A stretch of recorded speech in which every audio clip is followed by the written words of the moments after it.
This week on Engage the Sage. Hi everyone, I'm Don Saucier. Welcome to this week's episode of Engage the Sage. This week, I'm going to talk to you about using sound bites in your teaching. When I'm talking about sound bites, I'm talking about the perfect way to make a concept or an idea digestible, understandable, and memorable for your students. So in coming up with the perfect way to convey information, one of the things that I try to do is I try to take the information and make it clear, complete, concise, and compelling for my students in a word or a phrase. That's my soundbite. Rather than going on a long-winded soliloquy, which we as educators sometimes do. I know myself, I tend to do that sometimes. What we're doing is we're shooting for something streamlined. We're shooting for something powerful that is going to convey an idea in a conversational way that our students are going to understand and remember. As teachers, our job is to support the learning and success of our students. And I think developing sound bites to help them understand and remember the information is a really fun way to do this, and it's going to make your students more attentive and more engaged in your classes. At the end of this video, I'm going to give you a bunch of examples of sound bites that I use in my teaching. But for now, I'm going to give you 5 recommendations for how to build your sound bites. My first recommendation is to build up to your sound bite. Your soundbite should not come out of nowhere. What they should do is summarize, supplement, and capture the essence of the most important parts of what you are teaching. My second recommendation is to make your soundbite simple. When you are creating your soundbite, streamline the wording of your soundbite to capture the information in a really easy to understand and memorable way. Your students are going to remember the soundbite better and therefore demonstrate their learning better and understand your concepts better if you keep that soundbite simple. My third recommendation is to deliver that soundbite with authority. We've talked about being clear in our communication before, and I think letting our students know what is important, cueing them to the importance of our information is something we've also talked about before. Be clear when you're offering your soundbite that you really mean that soundbite. Let them know that this is an important, interesting, and meaningful way to take that complicated information, that important information, and to make it memorable and meaningful. When you deliver this soundbite, you want to be engaged when you do so. You want to let them know that you believe this soundbite, and then they will be more likely to be engaged and believe the soundbite, and then they will learn and remember the soundbite. Basically, you're going to use trickle-down engagement to teach your students this soundbite. My fourth recommendation is to let your soundbite sink in for your students. When you give your soundbite, when you've acknowledged and let them know about the importance of that soundbite, pause. When you've given that soundbite, you want your students to think about it. You want them to invest in it. You want them to critically consider what that soundbite is actually saying and how it connects to their material in an important way. My fifth recommendation for using soundbites is to repeat your soundbites.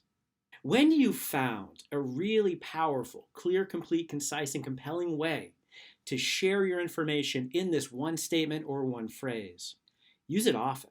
Let your students know that this is a really good way to make meaning of and remember that important content. What I've found is really fun is that when I've used a soundbite, what I can then do is have my students repeat the soundbite back to me. This is a key that I've emphasized it well enough to show the importance of the information and that they've learned the soundbite as a representation of that information. So now that I've shared with you 5 recommendations for how to build your soundbites, I'm going to share some of mine with you. Through these examples, you're going to kind of see how I try to take the content that I teach and boil it down to a single, meaningful, powerful phrase or word.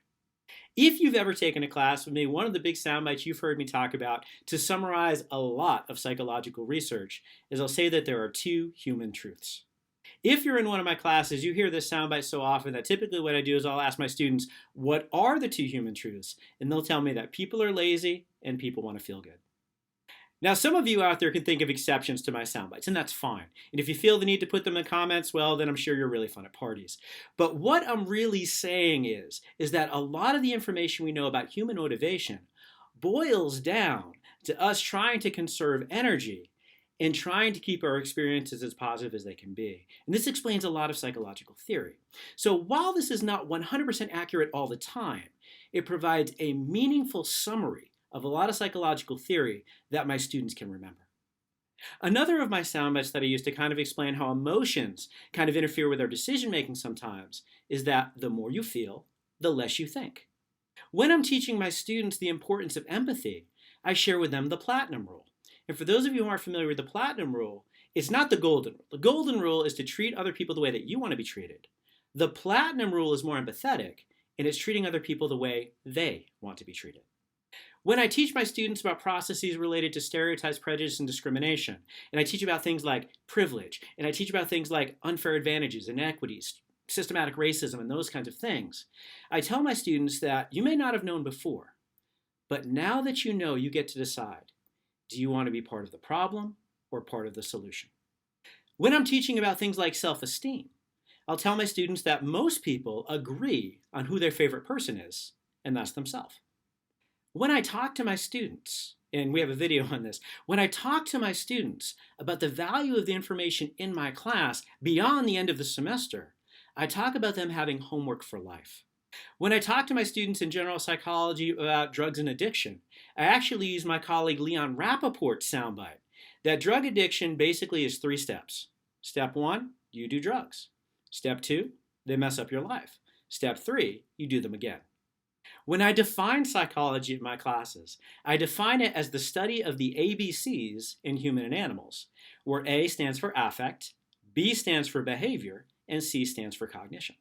In watching this channel, you have also seen several of my sound bites. You've seen me talk about trickle-down engagement, or engage the sage. You see me talk about choice to learn.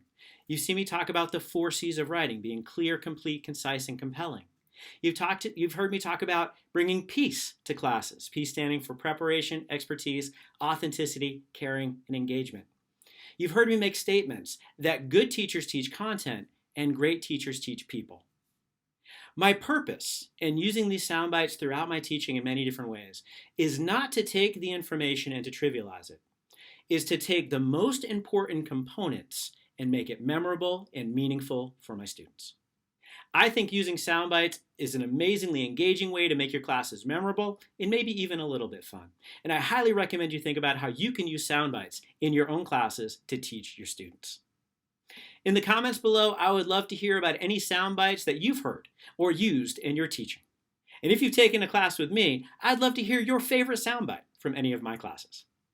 We hope you enjoyed this episode of Engage the Sage. Please like, subscribe, sign up for notifications, share us on social media, and we'll see you next time on Engage the Sage.